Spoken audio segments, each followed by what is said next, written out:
Before you ask, yes, I look stupid. And guess what? It's your fault, because I was recording this video like 10 minutes ago and I was like, man, my facial hair is looking really ugly. And then I went and I shaved, and then I cut my face. It's been bleeding for the past 15 minutes. So, you have to deal with it. Stupid Band-Aid aside, if you would have asked me a week ago what my favorite video game in the whole wide world was, I would have said Bad Rats: The Revenge. Obviously. I mean, have you seen it? Look at this. Besides the abhorrent racism and terrible gameplay, it's basically perfect. But recently I was introduced to what is known by most as a, how do I put this? Non-problematic video game. HifiRush is a sleeper smash hit that tickles so many parts of you at the same time that you're surprised it only costs $30. The game is basically Devil May Cry if it were good. You mix combo-based combat with rhythm game-esque timing, and the result makes you feel like that $2,000 you spent on guitar and drum lessons wasn't a waste of money like your father said. We followed Twink, a 25-year-old college dropout on his quest to stick it to the big man upstairs. Along the way we bunk up with mommy issues, spoilers, macaroni, cheese, hot dog, woo-wee. Over the span of 12 or so levels, you use some good old-fashioned Dance Dance termination to massacre hundreds of thousands of sentient robots, all doing their best to survive in their overworked, underrepresented, and oppressed environment.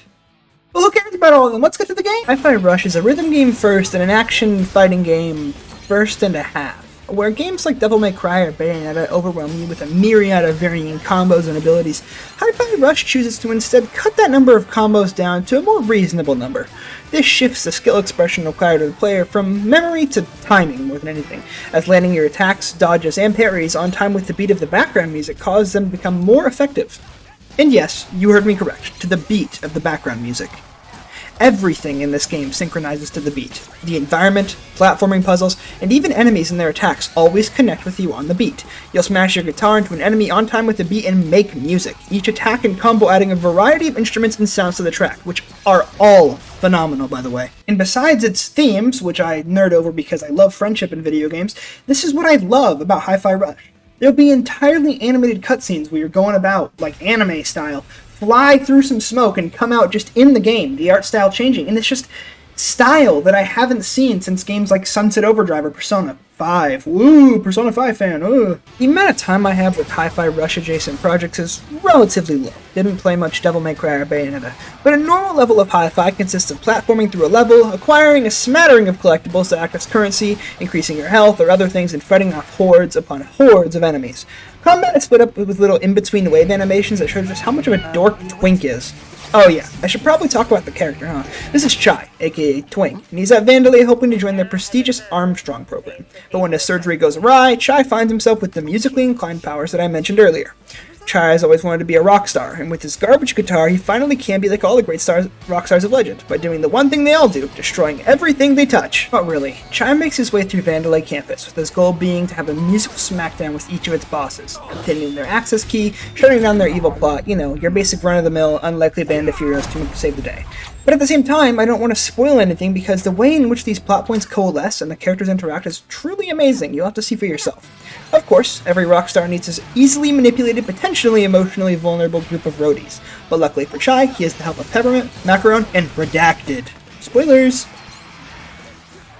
Besides being absolute joys to watch and interact with the world, these people are extremely useful both in and out of combat. Have a large door with a weird red stripe in it, call in your big burlesque friend to come knock its socks off. Look how happy they look together. Unfortunately, property damage is a felony, so in combat you can call the gang and do a variety of differing attacks to thwart enemy defenses and really build your combo score.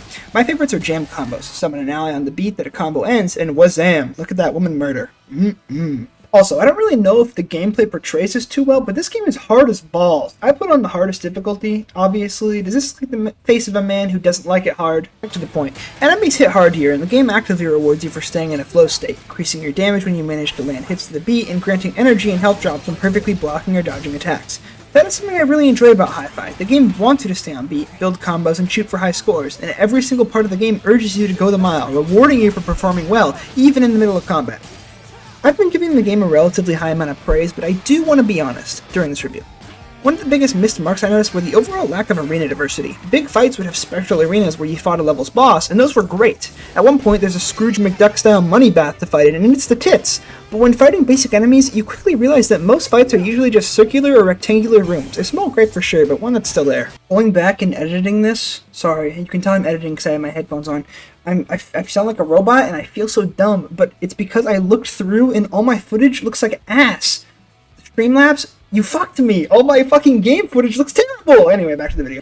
Enemies, on the other hand, are an aspect of the game that I love. You're facing off against new and unique ones all the way up to the final level of the game, and since each has different attack patterns and ways to defeat them, the fighting never really gets old. The game, although it's short and I wanted more, I'm glad it didn't overstay its welcome. Some enemies may require you to break the defenses, others may require you to call on your band to beat it down, while my favorite force you into quick time event battles, which ends in you one-shotting them in a glorious spectacle. You don't get bored of crushing people in this game, and it's basically a majority of what you do. Trust me. And even with my 20 hours or so it took me to complete the main story, I was extremely surprised to be overwhelmed with like 40 pop-ups after I completed the game. Like, listen to this. The game launched, feature complete, none of that early access stuff. Being early access is fine, but it can be annoying to have incomplete games.